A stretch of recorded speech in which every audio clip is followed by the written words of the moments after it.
Bezrat Hashem, le Chok l'Israël, la Gemara de Eruvin 53b, l'Unishmat d'Avir Bar Miriam, Shniftar Koyamazé. Il dit ici, Rava, Bered de Rav Yosef Bar Chama, Avale Milta le Rav Yosef Baade. Rava, fils de Rav Yosef Bar Chama, il avait quelque chose avec Rav Yosef. Ça veut dire qu'ils ne se sont pas accordés, ils ne se sont pas parlé pour un certain temps. Qui matama ale yoma de Kippour amar ezil va effacer. Voilà que Kippour arrive. Alors Rava, Bered de Rav Yosef Bar Chama, il dit, je vais aller demander pardon à Rav Yosef. On va faire le shalom. Rev Kippour, il faut demander pardon, Sech l'Isloach, Mechila. C'est ça, il faut demander Mechila. Top. Alors, il est parti. Azal. Ashkache le shamae deka mazig le kasa. Qui l'a trouvé? Il a trouvé le shamash, son serviteur à Rav Yosef, qui est en train de lui préparer un verre de vin. Alors, on explique qu'est-ce que ça veut dire préparer un verre de vin. À l'époque de Chachamim, le vin, le raisin, il donnait comme la marmelade. C'était pas du vin, c'était la marmelade. Tu écrasais un raisin, la marmelade sortait. Pas du jus, la marmelade. Alors c'était trop épais, tu pouvais pas le boire. Alors il fallait le diluer. La Gemara nous dit, bon, dans Psachim, il faut mettre 30% de cette marmelade avec 2/3, avec 66% de l'eau. Parce que c'était tellement épais, tu pouvais pas le diluer autrement.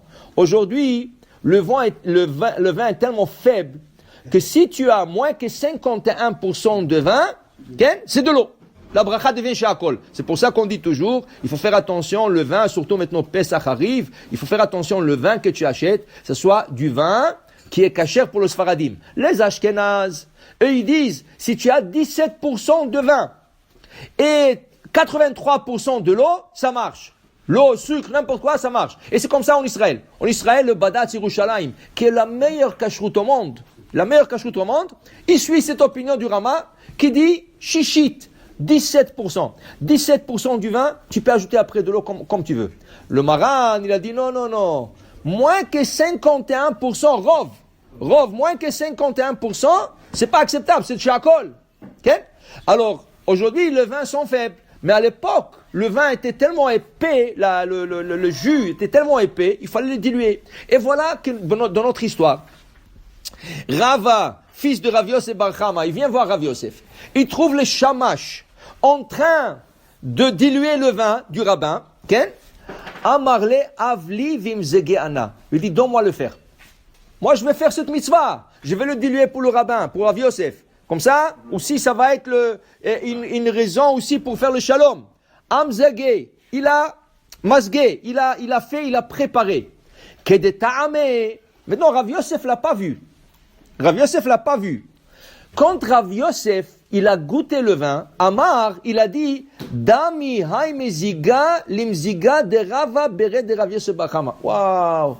Ça me rappelle. Le vin est tellement bien dilué. Ça veut dire il est tellement bien fait que ça me rappelle comme il faisait avant pour moi Rava Beret de Rav Bar Chama. Amarle Anahu. Voilà, ouais, présent.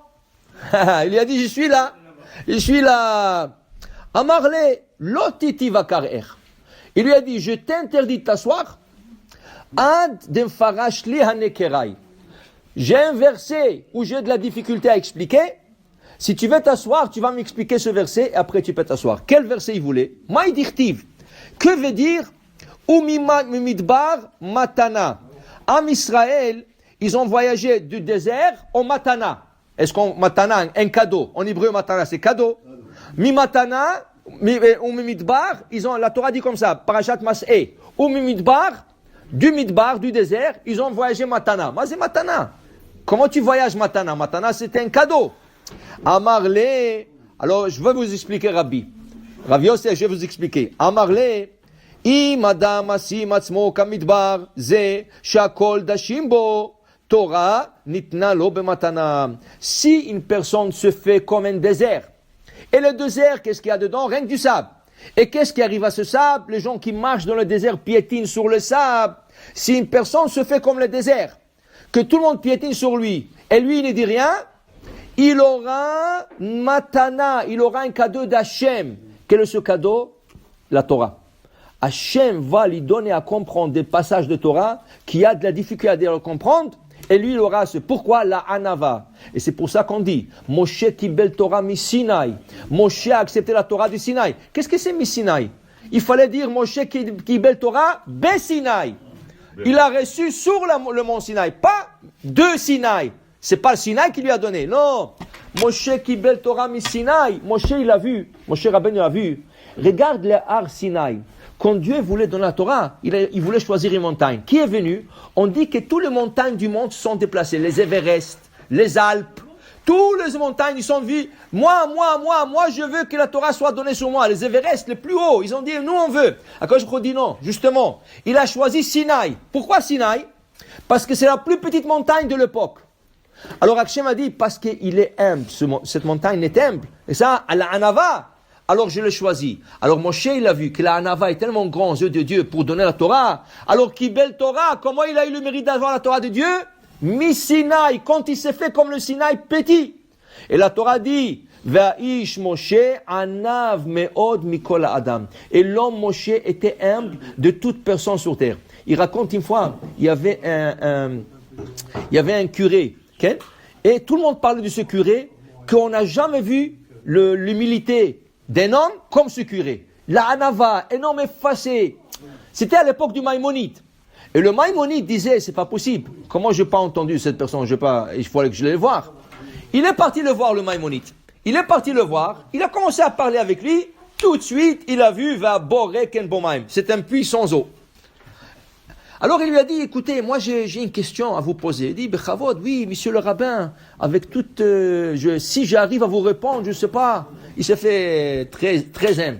Alors il lui dit, écoutez, notre Torah, elle dit, Va'ish Moshe anav me'od mikol adam al pnei adama. Notre Torah dit que Moshe était l'homme le plus humble sur terre. Mais il dit, mais je comprends pas. Aujourd'hui, après notre rencontre, comment la Torah n'a pas écrit votre nom? Vous êtes tellement humble. Il dit, oui, mais ça fait des années que je me pose la question. Tu comprends? Et ça, c'est la Anava psoula. Il y a des gens qui sont humbles. Dès que tu lui fais quelque chose, il devient une montagne. Il devient un Everest. Il veut te bouffer, il veut te manger. C'est la faux Anava. C'est la vraie Anava.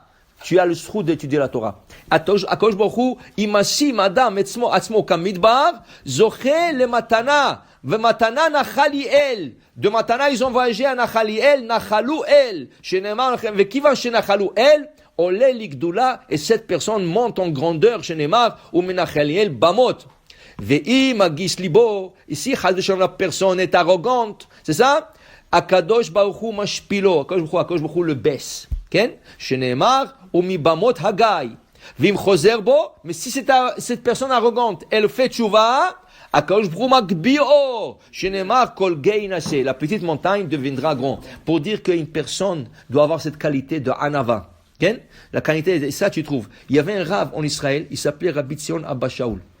Rabbi Tzion Abba Shaul, Rabbi Yehuda Tzadka, Rabbi Yehuda Tzadka. Rabbi Yehuda Tzadka, un jour il passe à Jérusalem.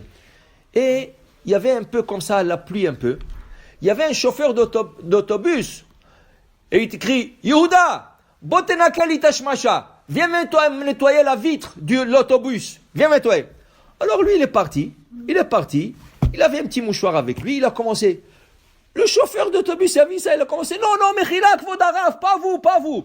Juste à côté du rabbin, il y avait quelqu'un qui s'appelait Yehuda. Le chauffeur l'a appelé. Mais le rabbin était tellement humble. Il était sûr que le chauffeur d'autobus l'a appelé à lui pour nettoyer la vitre de l'autobus. Tu comprends ça? Ça, c'est la Anava. Quand tu penses que tu es rien. Tu aimes, tu vois, ça c'est l'anava. Et si tu fais ça, tu es anav, Akadosh Baruch Hu t'élève très haut. Baruch Adonai le'olam, amen ve amen.